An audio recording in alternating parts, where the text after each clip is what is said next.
It is like the number 9, a muddy color.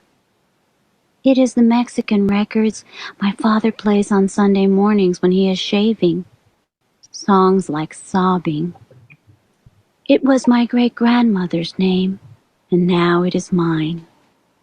She was a horsewoman too, born like me in the Chinese year of the horse, which is supposed to be bad luck if you're born female.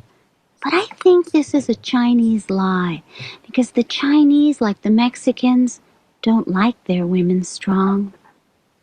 My great-grandmother, I would have liked to have known her. A wild horse of a woman, so wild she wouldn't marry, until my great-grandfather threw a sack over her head and carried her off. Just like that, as if she were a fancy chandelier. That's the way he did it. And the story goes, she never forgave him. She looked out the window her whole life, the way so many women sip their sadness on an elbow. I wonder if she made the best with what she got. Or was she sorry because she couldn't be all the things she wanted to be? Esperanza. I have inherited her name, but I don't want to inherit her place by the window. At school, they say my name funny as if the syllables were made out of tin and hurt the roof of your mouth. But in Spanish, my name is made out of a softer something, like silver. Not quite as thick as sister's name, Magdalena, which is uglier than mine. Magdalena, who at least can come home and become nanny. But I am always Esperanza. I would like to baptize myself under a new name. A name more like the real me, the one nobody sees. Esperanza as Lisandra or Maritza or Zizi the X. Yes, something like Zizi the X will do. Okay. Oh, that is not what we're watching.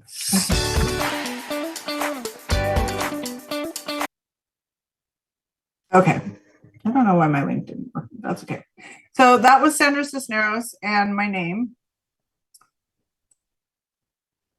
I guess this is the next one. This better work. Okay.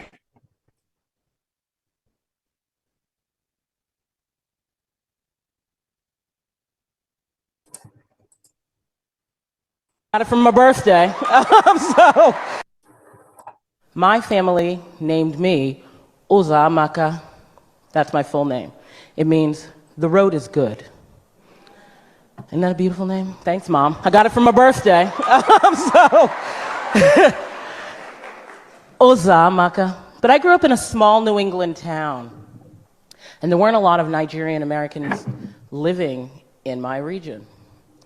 And I would have teachers or anyone, neighbors, try and say my name, and it would be Azumeka, Uzamaka, Uzokuza, any version that they could think of other than Ozamaka. So I came home from school one day, and my mom was cooking in the kitchen, as she is wont to do, the mother of 5 children. And I said to her, "Mommy, can I ask you a question?" She said, I said, "Can you call me Zoe?" And she stopped and gave that mother look that only mothers know and have, and said, "Why?" And I said, "Because no one can say Ozamaka." And she looked at me and she said, "If they can learn to say Tchaikovsky and Michelangelo and Dostoevsky, then they can learn to say Ozamaka."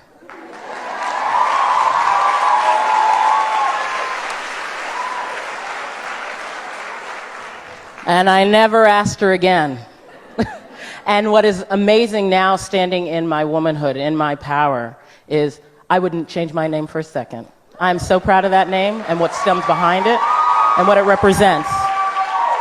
So do not ever erase those identifiers that are held in you, whether it's your Celebrate gap, the whether Central it's your Valley's name, whether it's your food. It is yours, and it was given to you at birth, and it is yours to own. Okay.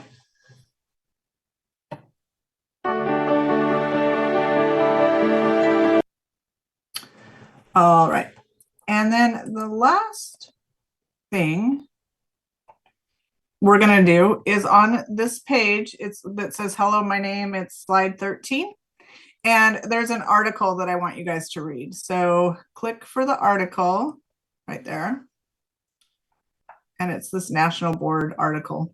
So go ahead and read that, and then we'll just discuss my little text set that I had. So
as I'm in the middle.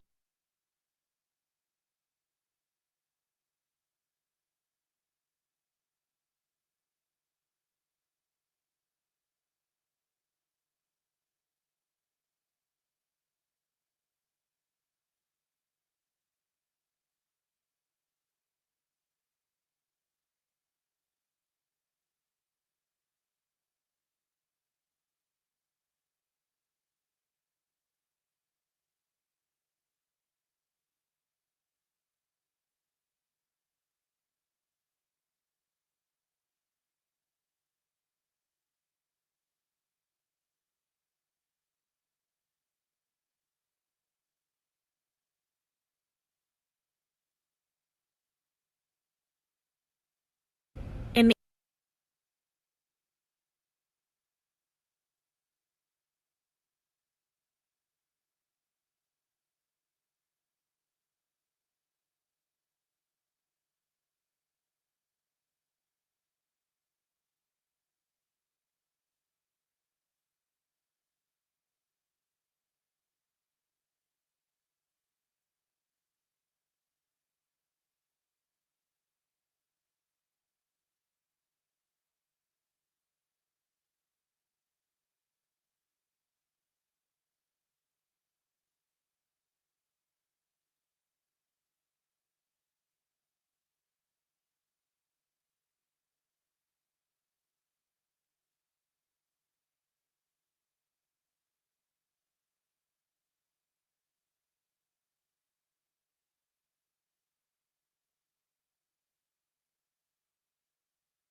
okay, I'm going to go ahead, you guys, and put you in breakout rooms just for about 3 minutes, just to kind of talk about, it was a brief text set. We saw we did the whole thing about your name, and then we did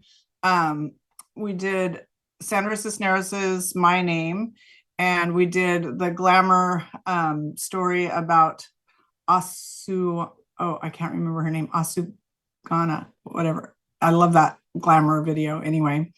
And then we read the article from National Board. So I just want you to talk about how that kind of opened maybe some windows or some thoughts for you, and talk about text sets, and we'll come back in 3 minutes. Okay. And we'll talk about it together. So think about what you might want to share, because I might call on people. All right.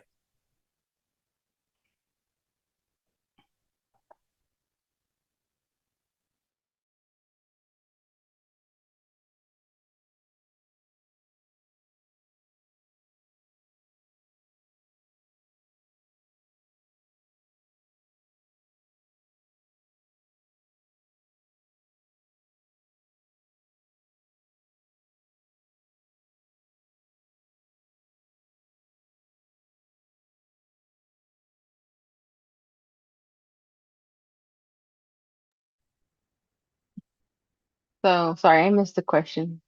What are we supposed to talk about? I'm honestly not sure if we're supposed to be talking about why the text set is a good strategy or why it's useful, or if we're supposed to be talking about the actual content about like names and stuff like that. Yeah, I was kind of like,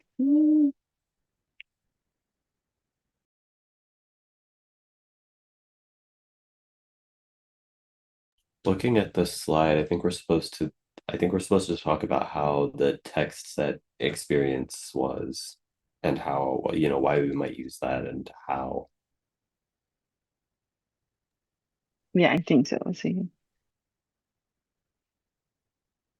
Mm, mm.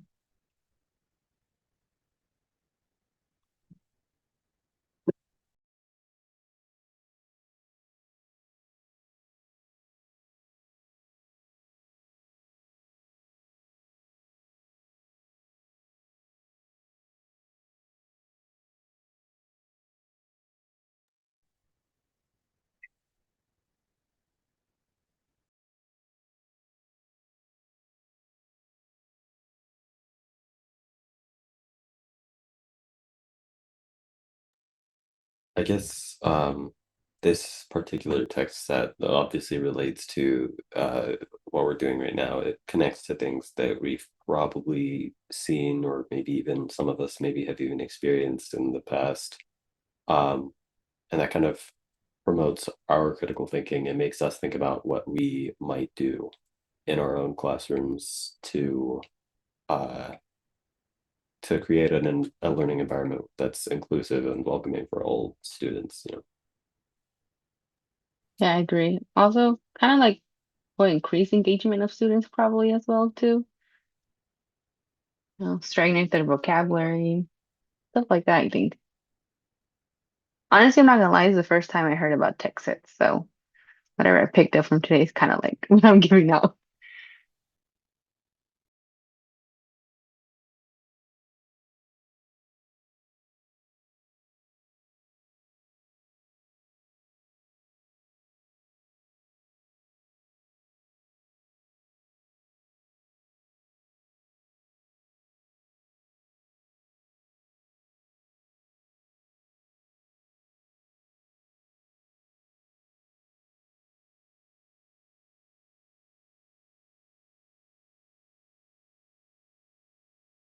Or something that they thought about the text set, or something they heard in their breakout room. I'll share. Okay, great. Me and Tony, we were talking about like how certain names are really difficult to say and stuff. And so I was just sharing with him that like I try really hard. I really struggle with like the indigenous Hispanic names. Like I really, really struggle with those. And so I try really hard, but what I've done is I actually like write phonetically like how in my mind it should sound, so that I can do better because looking at their names confuses me, but like if I write it how I think it sounds, then I can actually say it. So that's what I do. No, that's great. And when hopefully the text set makes you guys see how, like, for some of for some of us, and like, names are super important, like, it's important and it can be hurtful to not be called the correct name, or it gets frustrating, different things. And so I also had to do that, Alina. I had to do a lot of phonetical things and stuff like that. And I try to ask, because I I want them to tell me, like, if I'm saying it wrong, tell me. I don't want to find out 3/4 of the way through the semester that I've been saying your name wrong this long. But some kids are so used to, and I want to find some more texts, because some kids are so used to being, just kind of, it doesn't matter anymore. And, like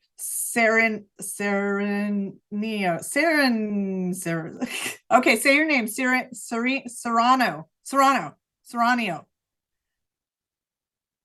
No worries. It's pronounced Serenio.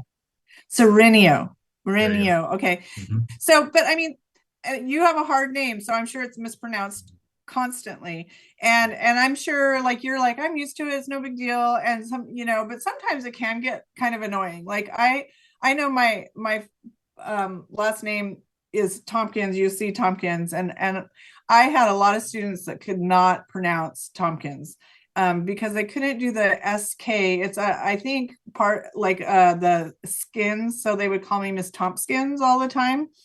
And so I just, like, call me Miss T. I don't want to be called Tompkins anymore, and that was fine.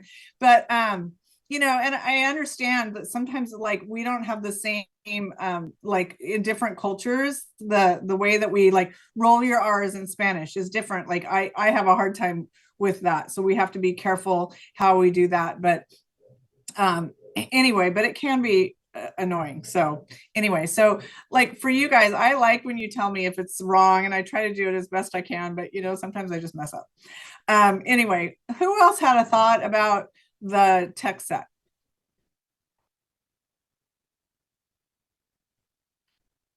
I'm gonna have to call on some people.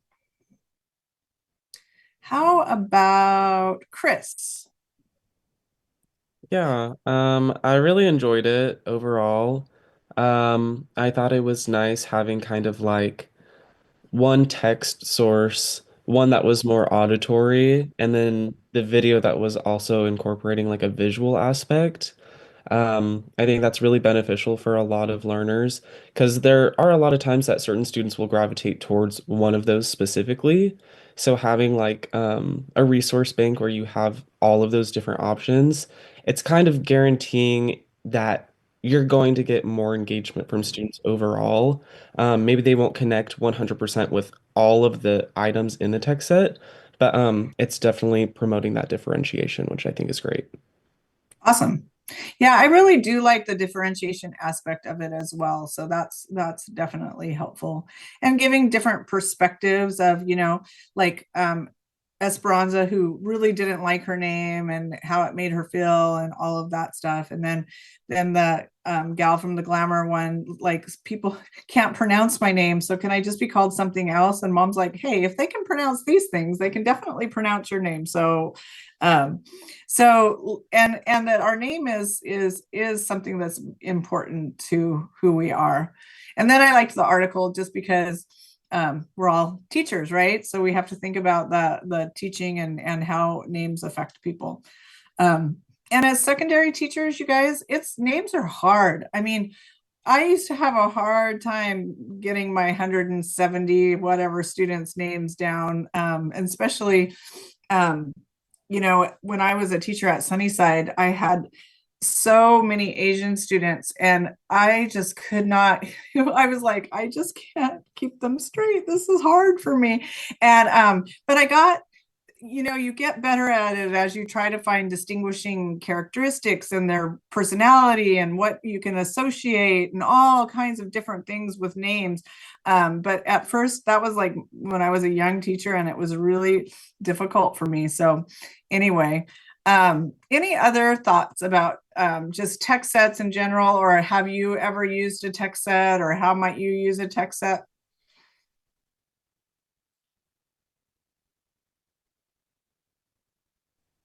Yeah, I would say it's part of active reading. Going through the article, marking the text, talking to the text. It's all contributes to um, active reading. Yeah. And I think like the quick write at the beginning, just having you think of it personally, like, okay, this is where I am personally with my name, and then going from there as well. So like having some type of activator is helpful as well. Okay, I did see a hand, but then it went away. Have to come back. We want hands. I got it. Okay. So for physical ed, I could see this used as like you give a like paper that explains the rules of the game, but you also give a video that students can watch instead, or you can have it as a group discussion where you prompt in the rules and they discuss like, oh, why is this a rule? Mm-hmm. I love that. And I think that there's a lot of opportunities for text sets in all of our disciplines, but PE definitely there's some ways, like let's read through the rules and then maybe read through them. And then now let's talk about them, or let's see them in action. Like, if somebody just had me read about offsides in soccer, and then I had to I don't think that I would get it until I saw offsides on the soccer field. And then I'm like, okay, now I totally understand offsides. But just to read about it might be really difficult. So to actually see it would be a whole different thing. So yeah, I love that idea. That's great. How about in math? How could we use a text set in math? One of our math people. Chris already talked, so he's off the hook. Yeah, I'll Maybe. go. Okay, great. I was actually planning on doing this text set on my TSP unit because I think my specific unit is trig, and I think that really lends itself to a lot of visuals. So my plan for this text set assignment was to try to find a good visual for my trig stuff, as well as trying to find something. I kind of talk in circles, so I wanted to see if I can find an article or something that will better condense my thoughts and make them more concise. So definitely for the planning side of things, I think text sets are really going to be useful. Great. And being able to show kids like visuals of math to kind of like show how the math works and, practical way. I think that there's a lot of great ways to be able to do that. So awesome. All right. Any other subject area that wants to talk about how they might use a text set? The subject area that I think uses text sets a lot is social science. Because social science, I always see them with like their, what do you guys call them? I'm going to forget. The primary sources and secondary sources. So you could have a primary source and then a secondary source, and then you could have like a political cartoon. That's a great thing that you can use for text sets. So social science, actually, I see that just all the time built into, instead of just reading a textbook, actually reading about like a person that did something in World War II, or, or something like that. Tyler. Yeah, I wrote that on my notes under one of like the key ideas. I was talking about how it's something like that's something that it's not really something like I see like, oh, I need to do in like, or we need to add into social science. It's something we've already kind of been doing. Yeah. Like yeah. It's dependent on the subject you're teaching. Like last semester I was student teaching. I was doing I was in an AP World History class. So that was constant, okay, here we're analyzing a set of primary sources. Some of them are going to be like just documents. Some of them are like correspondence, letters, artwork, that kind of stuff. Or there'll be once we get into like more contemporary periods in history, it can be things like more like audio recordings of speeches, different like photographs, propaganda, things like that. But it's not just like for that. It's also you can do it in like an econ class or a government class, or just like basically any of the social science. It's super easy to adapt these because Yeah. it's not really even something that needs to get adapted. It's something we've already kind of just been consistently doing I because it think just so goes too. with the I subject think matter. the one thing that I would say about social science, like when you're looking at your text sets, like finding art that can like support the time periods and different, that to me is like a really like, especially for our visual learners. So a lot of times you guys do text sets, but it's usually like a lot of written text. So pulling in maybe a video or artwork or like political cartoons. I love political cartoons because you have to understand the history to be able to understand the political cartoon. So I think all of those things really add to that. So yeah, awesome. All right, you guys. Well, we're gonna move on, but I hope you so just a good understanding of what a text set is, and I'll talk to you about your assignment, but it really to create a text set is not that hard, but we're gonna do some more stuff first. So we were gonna do this, but I forgot about it, so we're not doing it now. So this next video that we're going to watch, and it better be on here because oh, there it is. Okay. This next video we're going to watch is, I love this video, and I want you to think, because you might not be able to grab it right away, but I want you to think about, what does this have to do with text sets? Okay. This is a dad and he talks about his kids, and we're not going to watch the whole thing because it's really long, but it's very good if you ever want to watch the whole thing. But we're going to watch 3 minutes, well, I guess the beginning to 8 minutes, I think. So here we go. Oh, why aren't my videos working today? It's going to make me angry. I just redid my PowerPoints and I thought I fixed all of my videos, but apparently not.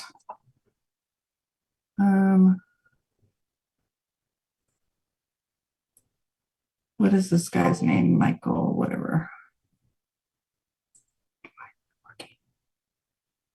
Copy.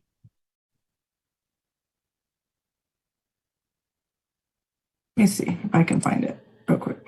Why don't you guys take it's 5:47, take a 3-minute break, and that way I can find my video.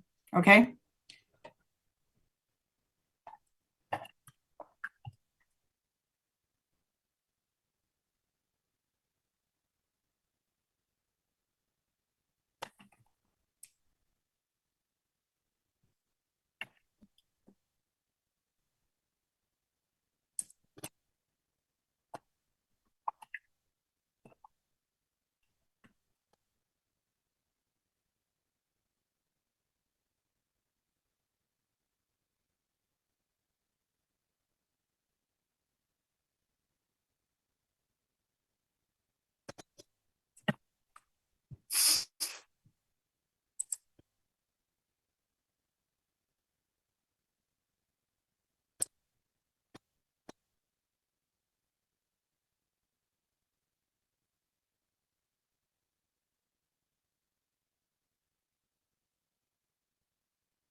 It's been my great privilege over the last 10 years or so to be able to travel the world and visit lots of schools and have lots of conversations with kids and teachers and parents and policymakers. Over the last 10 years or so to and I'm here today to share with you. Stop.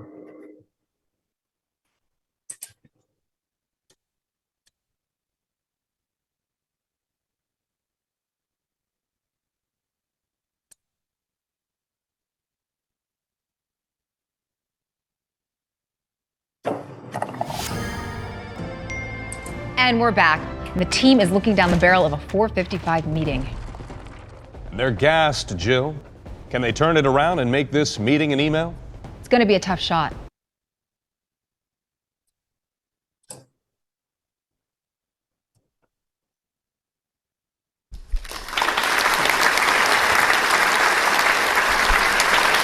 It's been my great privilege over the last 10 years or so to be able to travel the world and visit lots of schools. And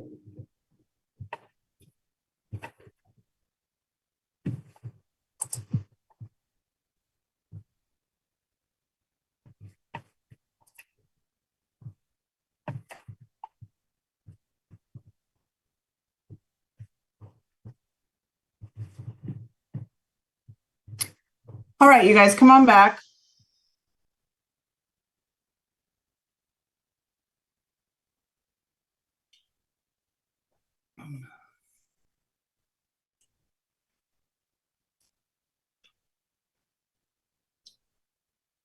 Thanks for your patience with my videos. All right, so here we go. This guy is Will Richardson, and it was a TED Talk, The Surprising Truth About Learning in Schools. So here we go.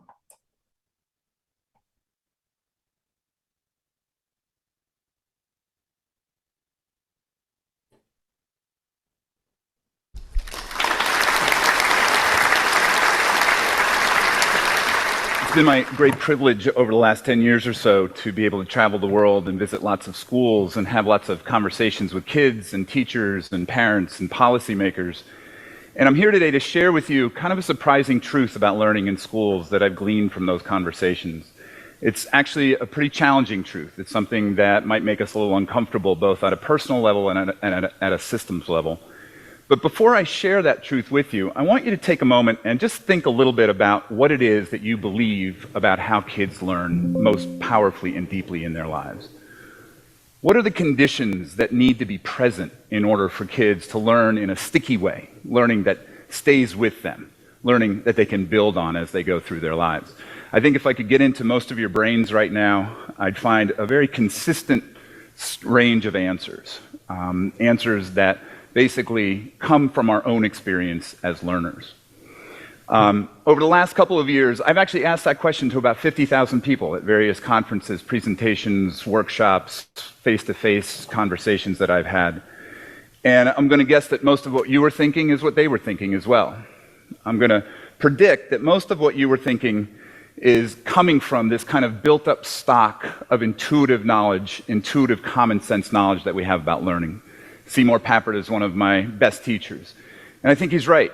We know what deep and powerful learning looks like because we're learners as well. And so it looks like this. This isn't rocket science when we talk about what learning requires. We know that it's based on passion. We know that the best learning that we do happens when it's for a real audience, for a real purpose, when it has relevance in our lives, when it's not constrained by time, and when there are other people around us who are passionate to learn those things as well. But now I want to share with you a list of answers that no one ever gives when I ask that question. And it's amazing to me that in just about every school that I visit, in just about every classroom that I enter, these are the conditions that exist for the kids in those environments. These are the conditions that we create for them when we expect them to learn. Now, I think this disconnect between what we believe and what we practice is really powerful. And it is this disconnect that has led me to this surprising truth about schools and about learning. And that is that schools were not built for learning. Now, I know that's a challenging statement. I know that that makes us feel uncomfortable. But I believe this not just because I've been able to visit these places and talk to all these people, but I also believe this because I'm the owner of 2 teenagers. These are my kids. This is Tucker, who's 16. He's a junior in high school. That's my daughter, Tess, who just graduated from high school in June. This is one of the very few pictures we have of my kids in close proximity when they're not tearing each other apart. It's nice for me to be reminded that those moments exist. What I've found in their 22 collective years of both public and private education is that the learning that they do on their own looks very different from the learning that they do in schools. And I want to talk a little bit about that because I think that kind of comparison is important for us to think about.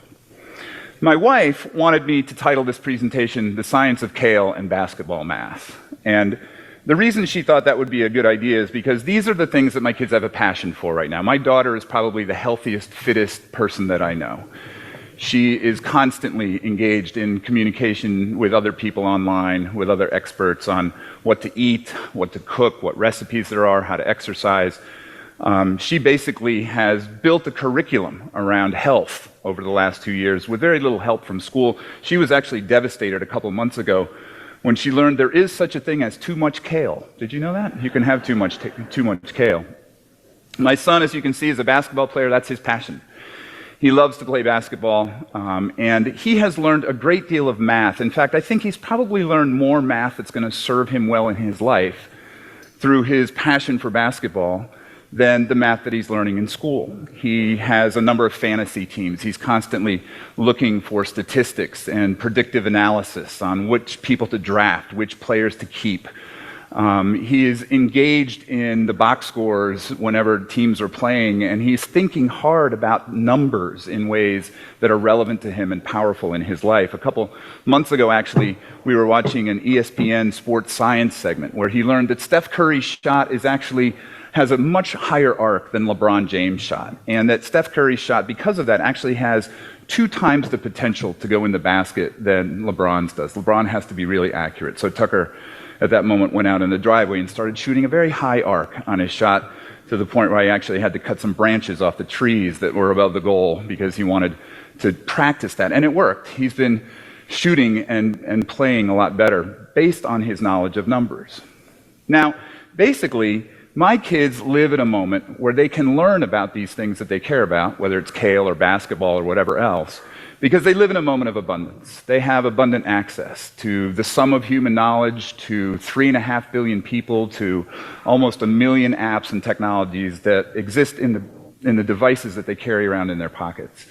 And while this is an amazing thing, it's also a complex thing. They need different literacies, different skills to pretty much help them make sense of all of that abundance that they have available to them. But it does give them the opportunity to do what another one of my favorite authors calls productive learning. Seymour Saracen defines learning, productive learning, when it engenders wanting to learn more. When there's something that happens that we want to learn more about, that's when learning is really productive in our lives. And when we don't want to learn more, it's unproductive. And that really resonates for me. And I think it probably resonates for most of us, that the things that we've learned most powerfully and deeply are the things that we want to learn more about. And so that's the reality that my kids live in. But the reality of school is that most of their learning has been unproductive, to be honest. Very rarely have they come home saying things like, I really want to learn more about this thing that we're talking about in school. And most of their learning actually looks something like this. This was a worksheet that Tucker got last week to study for the periodic table, the elements on the periodic table, and he studied for a couple of hours, and he memorized this sheet. And basically, he took the test the next day, and he got 100. But I wonder if he takes that test again 6 weeks from now, if he'll get 100. I wonder if he takes that test 6 months from now, how he will do on that test. I have a feeling he won't do as well, because this is not something that he wanted to learn more about. This is not something that matters in his life, and it's not presented to him in that way either. Now, I can't imagine that Tucker's chemistry teacher wouldn't agree with us if we asked him what he believes about how kids learn. I think he would say the same things that were on that list. I think he would have those same thoughts, and I also can't believe that he doesn't know in his heart of hearts that Tucker probably isn't going to remember this for very long. And it's that disconnect, again, between the things that we believe about learning and the practices that we have about learning that I think are so profound right now. I don't think it's surprising at all when we read headlines that show that most Americans can't pass a very simple science quiz. And that's because we've forgotten what we learned about science in school. It wasn't a very productive experience for us. Now, I know for some of you, this really isn't much of a surprise. This kind of contrast between what we believe and what we do. Okay, I'm going to stop it right there. But I want you guys to think about what does that video have to do with text sets? And I'll give you a little hint. it was the whole thing about his kids and the kale and the basketball and things like that. So anybody have thoughts? I can respond to this one. Okay, great.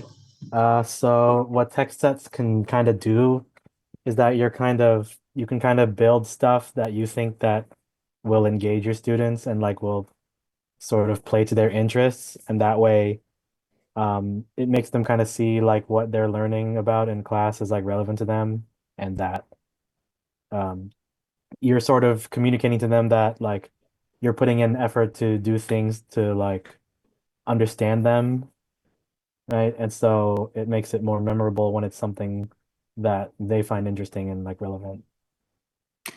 Absolutely, Lawrence. And I think that you definitely hit on that. And I think also, like, not every kid, for example, not every student is like his son who is totally into basketball and looking at arches and thinking about the math. And he learned more math with like looking at basketball statistics than he ever learned in math class.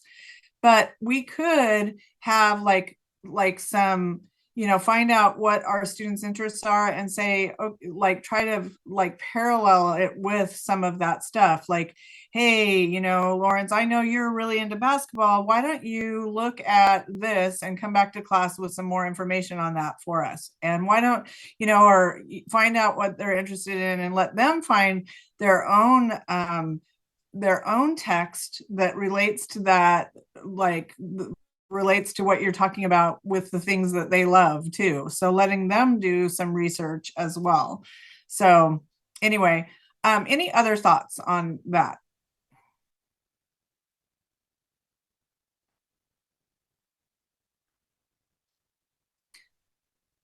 Have you guys ever had something like, I know for me personally, is when I get interested in something, I like start looking at it from a bunch of different angles, which is really what a text set is. Like, if I'm interested in something and I want to learn more about it, I'm going to like read about it. I'm going to listen to the news about it. I'm going to like look at the history of it. I'm going to do a lot of stuff. And I do that because I'm interested in it and I want to like know it from all different angles. And so if we can get our students excited about learning in that kind of way, it's very helpful.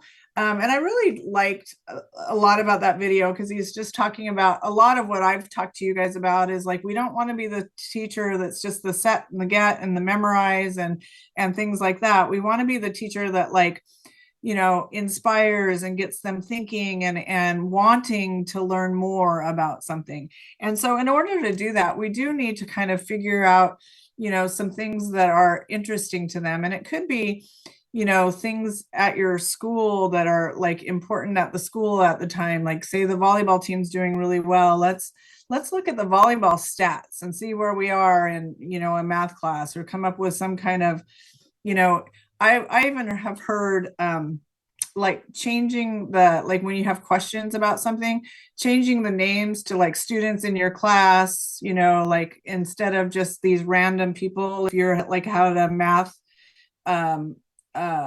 word problem, just because they're more interested because it's about people and things that they're relating to. So even taking things that's already written for you and rewriting it in a way that would be interesting to your class can be something that drives your students to enjoy things more. So I don't know, that video, I like it because I feel like it just gives us the impetus to really want to pull in some different things so that our students can understand stuff more and be more excited about what they're learning.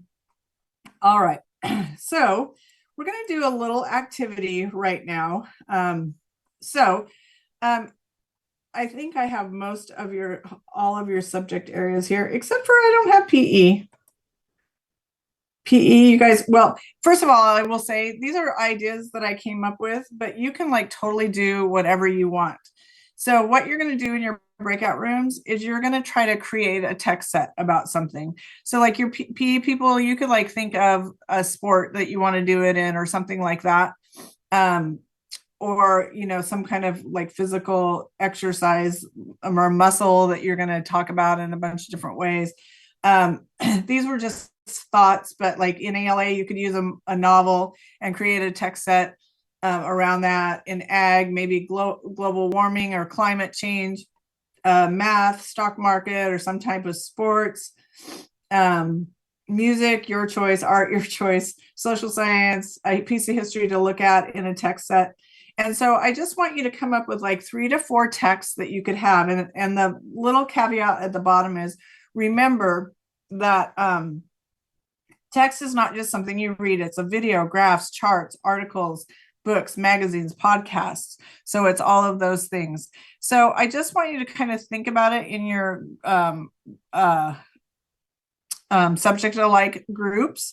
And then it doesn't have to be in your notes or anything necessarily. You could just talk about it or what you might use, or you could start looking things up. It's just an idea so that you can start floating some ideas with each other. And then I will talk about your assignment. So I'm going to go ahead and put you in breakout rooms with it'll take me a while to set them up. So it's 6:06. So at 6:10, that's in 4 minutes, come back and I should have your breakout rooms ready. And then you'll be in there for about 10 minutes and then we'll finish up with class. Okay. So come back in about 4 minutes.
All right, you guys, come on back. And I just had one question. Okay, I'm going to go ahead and open all your rooms. You're going to be there 10 minutes. And then we'll come back and just close up. So here we go.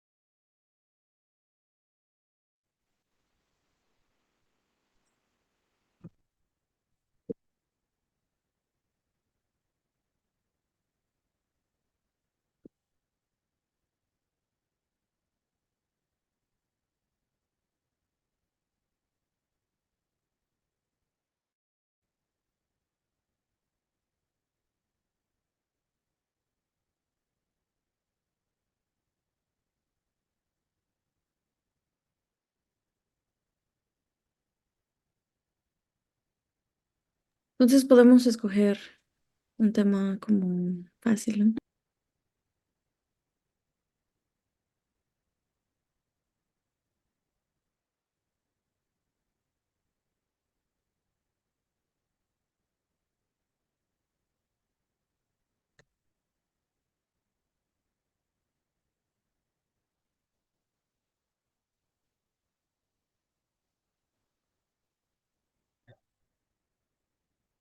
Pudiera ser algún tema de cultura y otro pudiera ser análisis de un poema.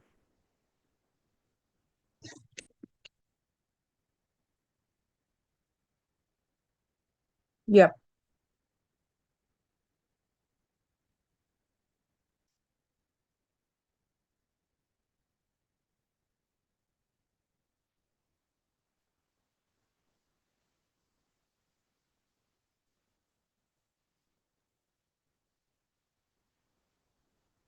No. ¿Dónde? Son las suecas, no las suyas, pues, de- no su background check.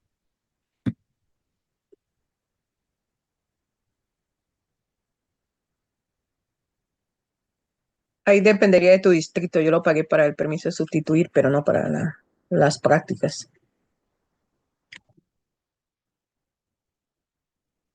Mm. Pues yo también soy de Fresno y voy a Madera, pero a mí no me pidieron un background. Bueno, sí me hicieron un background check, pero no creo que pagué, no me acuerdo muy bien. ¿Dónde ya te dijeron cómo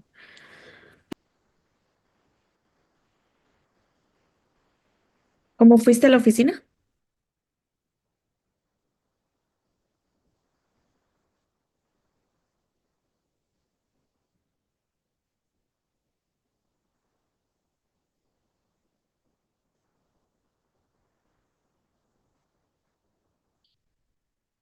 Es que tenemos que ser 3 a 4. Ya dijiste algo de cultura, pudiera ser. Yo dije un poema. ¿Qué otras opciones pudiera haber? ¿Estamos escribiendo esto o nomás es solamente hablar de... Ok. Porque hubo confusión en la clase pasada, ¿eh? Parece que tenemos tareas y no supimos. ¿Mm? La clase pasada, ¿ves? Tengo yo como un missing assignment, no sé si lo tenía que subir o no, yo no lo hice. Oh, la de la que sigue, la clase que sigue, Sí, ¿verdad? la comparación de los cases, algo así, Yo ajá. tampoco lo hice, yo pensaba que lo íbamos a hacer en clase. Yo pensé que era parte de la discusión, no, no. Ujú. Es que al momento ella pone assignments que no los tiene y yo no escuché cuando dijo, o sea, yo sí escuché que dijo que lo vamos a mirar y todo, pero no escuché Sí. que lo tenemos que. Ok, pues cualquier poema podríamos mirar.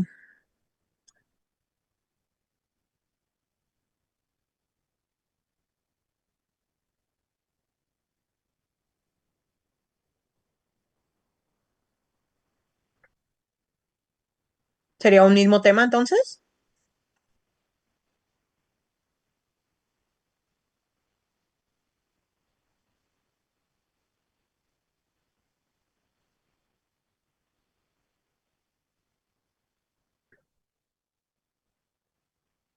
Sí, puede ser como videos, audios, así con los videos enseñó ella.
Ok, entonces el tema va a ser para las, como dices, porque decía 3 a 4, pero con el mismo tema, nomás desarrollarlo en diferentes video, audio, lectura, puede ser una canción. Yo no sabía que era el mismo tema, no había entendido así. Bueno, yo siento Por- que tal vez podemos hacer uno de la naturaleza y poner como news reports sobre tal vez un cambio climático, un incendio forestal o algo. También fotos de desastres naturales en países latinoamericanos. Data representation, no sé, multimedia, videos o entrevistas de las personas que, like, you know, discipline, interesting. O no, ¿qué piensan? Because, o saben un poema.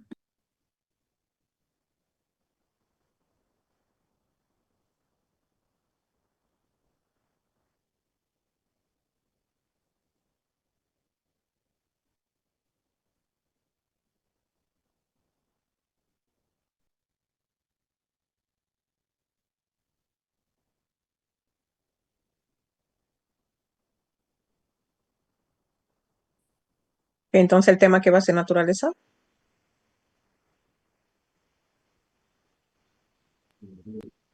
Mm, sí, o al menos que quieran hablar del poema que estaban diciendo. No sé si escogieron algo. O tienen experiencia. Pudiera ser la cultura, en la cultura, algo cultural, como por ejemplo la comida. Por ejemplo, la comida en detalle. Sí.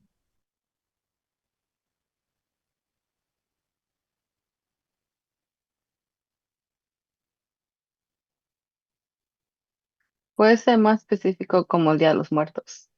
Eso es lo que Y estaba es algo pensando. cultural y ya te vas a algo más Ujú. específico, que es Día de los Muertos, y ahí busca 3 a 4 fuentes, ya sea un artículo, un video o imágenes, no sé así.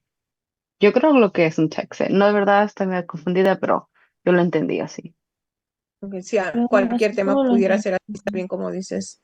Igual yo decía la comida, igual podemos, ya sea cualquier tema de esos dos, que sea pues distintivo mexicano y pudiera ser como también alguna entrevista, o sea, que podamos unir videos a una entrevista, tipo de comida, son más cosas que en este caso.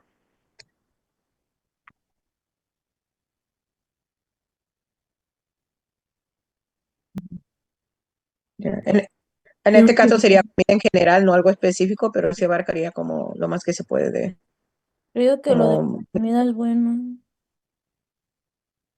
ujú.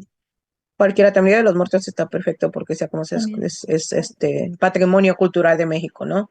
Ujú. Ya sea la comida o eso, nomás hay que saberlo manejar como lo vamos a, qué medios vamos a usar o como dice, qué artículos en qué nos vamos a basar Podría ser como algunas entrevistas que sean en la calle, o entrarían como los videos. ¿Tienen alguna canción que hable de comida mexicana o algo así? Podría entrar también como una canción, un audio, video. Mm,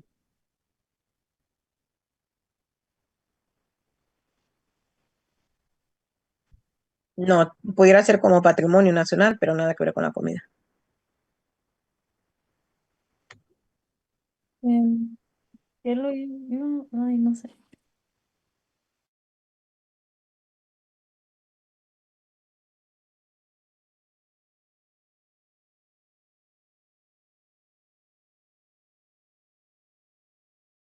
Okay.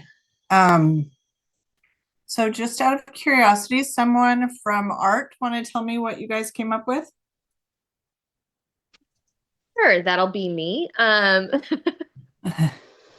Okay, so we decided to do Japanese printmaking.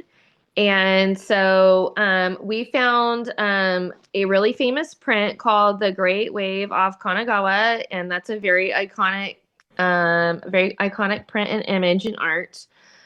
We also found a YouTube of a current artist who is recreating traditional Japanese printmaking techniques. And then I went on Instagram because my students love it when I find things off of social media of an artist. It makes it more relevant in their mind if it's from TikTok or Instagram. Yeah. I found an artist who shows his personal collection of traditional Japanese prints. So I thought those were really cool. Yeah, that's awesome. It sounds very fun. Yeah. And would get them motivated. Very good. Okay, great. Let's see. How about ag? I can talk about it. We talked about Temple Grandin. We went off the global warming bridge, but we Temple Grandin is someone who kind of invented and changed some things around in the ag industry for livestock specifically. And so we talked about there's a movie about her. She has a book, and she has many different public speaking things that she's done. So pulling all of those different things. Awesome. Very good. Okay, and then let's see, math.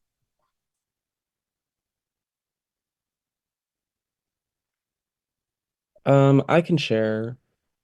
So in the group, it was me, Abby, and Chong, and one of the ideas that we were exploring was math and gymnastics. And so I found one article that was all about the connections between math and gymnastics, which I thought would be pretty good, and interesting because it focused on like a pretty wide range of topics in math and how they all go into gymnastics. I also found a video of Simone Biles and her like Olympic floor routine, and I thought like, giving that out as kind of like a hook or intro type of video where it gets students thinking like, what is the math involved in this routine? Oh, I love that. There was also an infographic that I found on like how to do a back handspring, and it's like a snapshot progression, and so it kind of focuses on like the different angles that the body has to make as you do the whole flip. And so just kind of combining all of those resources like really shows how much like angles and geometry really goes into gymnastics. Oh, I love that. And especially like, I mean, can you imagine just after like Simone Biles, just after doing the Olympics and having that, let's talk about an Olympic sport and how much math is in it. You know, that would be intriguing to a lot of kids. I love it. How about our other math group? We had talked about doing stuff for the stock market or for like sports like football because like the Super Bowl's coming up. We I think we chose the stock market. We had a couple or we had one video, I think we had a couple articles just about how much math can influence like when you like buy and trade and like that sort of stuff. Yeah, and kids would be interested in that because how can I make money in the stock market or something like that would be interesting to them, or what is the chances that you can make money in the stock market? And I love that. I think there's so many practical ways. I remember my a math teacher I worked with, he always had practical math projects at the end of each unit, and he would do stuff like, okay, what car do you want to buy? How much is it going to cost you for 5 years? How much money do you have to put down to be able to afford the payments? And, you know, he would do all of that stuff so that it was very practical. Like you have to figure out the interest rate and all of the different things and to make it interesting. So love it. Okay, how about our Spanish group?